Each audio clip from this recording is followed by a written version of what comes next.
Hey guys, Jules from Sprint Booster here. Today we're going to be doing an install on this 2019 Volvo XC60 T6.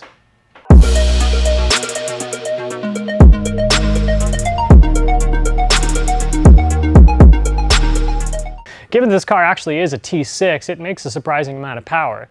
However, it is hampered by the factory throttle, which is very laggy.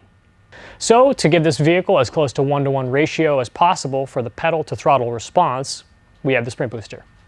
Sprint Booster is the most advanced and original throttle controller on the market. With over 2 million units sold worldwide, in addition to the 36 levels of adjustment, it offers a 3-year warranty. When it comes to the installation for this particular vehicle, as always, you're going to want to start with taking your key fob, opening the driver's side door, walk about 20 feet away for about 15 minutes. This allows the CAN bus system to reset.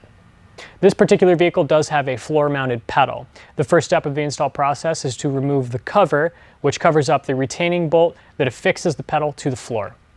After you remove the cover, use a T30 socket to remove the bolt. Turn the assembly counterclockwise and pull the pedal out. Now that we've unbolted the pedal, we're able to remove the harness from the top of the pedal itself. Before anything else, we're going to connect the selector switch into the side of the Sprint Booster unit itself. Next, we're able to install the Sprint Booster in line between the pedal and the harness itself. Simply press down on the connectors until you hear a click. Now that all of the assembly is installed in the vehicle, you can choose an appropriate location for the selector switch. After you've mounted the selector switch, we're able to reinstall the pedal into the floor using the bolt that we removed. After tightening the bolt down, simply reinstall the cover. Whether it's a truck, sports car, or a van, let us know what settings you keep your Sprint Booster on, and let us know what car you'd like to see next. Leave us a comment below.